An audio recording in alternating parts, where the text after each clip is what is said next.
dando respuesta a la pregunta número 1, desde mi punto de vista, me parece que se hace una evaluación de la inteligencia más que las actitudes y las habilidades. Esto en los centros básicos, ya que, digamos, todavía persiste mucho lo que es la evaluación tradicional, por lo que en los exámenes se buscan más respuestas exactas a lo anteriormente visto más que un análisis propio. Como se mencionó en el mismo caso, no podemos generalizar en cómo se evalúa en todos los centros educativos, ya que cada uno cuenta con su propio contexto y debemos tener en cuenta también que a la institución pueden llegar de cualquier lugar y no solo de un centro básico. Entonces la prueba necesita ser un poco más general sobre sus conocimientos a evaluar.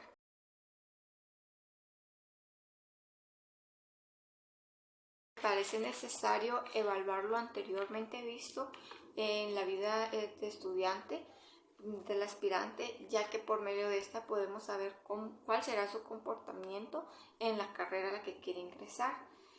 Podemos ver cuáles son sus bases para entrar a la carrera y si éste va a poder desarrollarse en la misma.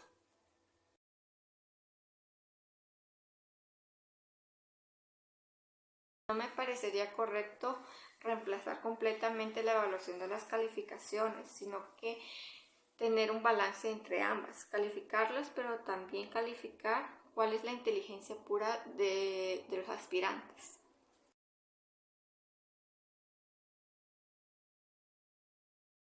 Los mismos criterios cambiando las calificaciones. Por ejemplo, darían los estudios básicos un 30%, en el examen de aptitud un 50%, y las actividades extracurriculares un 10% y el escrito lo dejaría al 30%.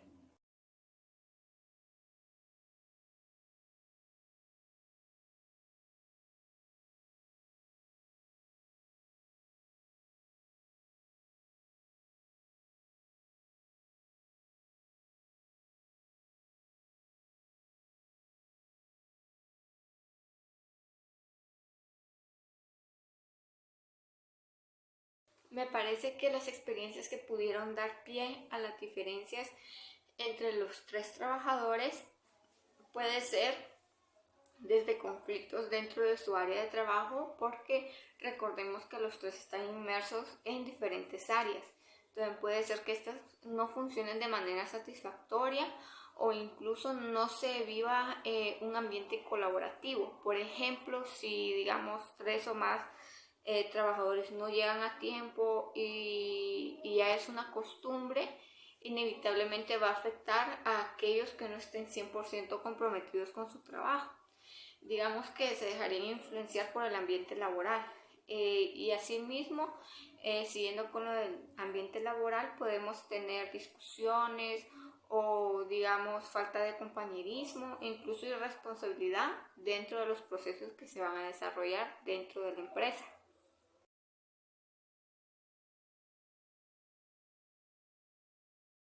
Por otro lado, tenemos que en la segunda pregunta ya vemos el aspecto individual de cada trabajador. Inevitablemente, estos tres trabajadores tienen una vida personal completamente diferente entre sí. Si bien podemos ver que al principio se les comparaba o se les confundía, esto no se podría aplicar fuera de la empresa, ya que cada uno cuenta con su propio contexto social, económico, que afecta directamente en su vida laboral. Por ejemplo, digamos, problemas familiares pueden llevar a atraso, digamos el choque de responsabilidades, como por ejemplo tal vez uno tiene hijos, el otro no, y por ende uno tiene que atender en su casa de emergencias y el otro con una vida de soltero tiene más flexibilidad a la hora de sus horarios. Si bien esto no tendría que afectar en su trabajo, podemos decir que debería estar su responsabilidad ante todo. Es inevitable que factores como estos incidan porque las emergencias familiares son eso mismo, emergencias que conllevan una falta o en caso como se reportó en llegar tarde a su trabajo.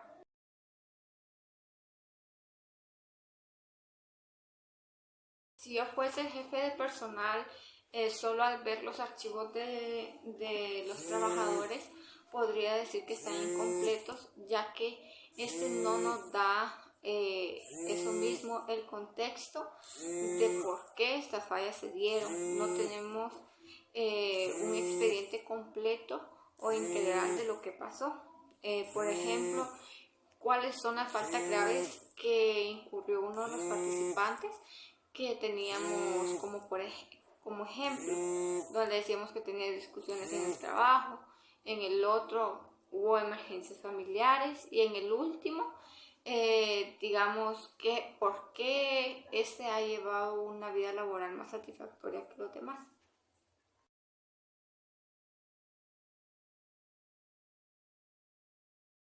Mi conclusión del primer caso sería que siempre debemos tomar en cuenta para qué es la admisión a la carrera, ya que mediante la comprensión de esto podemos crear mejores mecanismos para la admisión de los estudiantes, como por ejemplo, cuáles son los criterios que se evaluarán de ellos cuando egresen de la carrera. Si bien podemos poner pequeñas cosas a evaluar que sean muy específicas, siempre tenemos que tener en cuenta el contexto de los centros básicos, porque estos no tienen una calidad uniforme y debemos tener siempre presente que los aspirantes vienen de distintos lugares y de diferentes contextos. Como conclusión, para el segundo caso, me parece que es importante conocer el contexto individual y colectivo de los trabajadores, ya que mediante este podemos ver cuál es la profundidad de los problemas que se reportan o vemos. Como por ejemplo, qué está pasando en sus vidas personales, cuáles son las necesidades que tienen que cumplir y cuáles son las necesidades que se tienen que satisfacer en la empresa. Por ejemplo, cómo está el ambiente laboral en cada área, cuáles son las responsabilidades que se le da a cada trabajador y si estos las están cumpliendo de manera satisfactoria.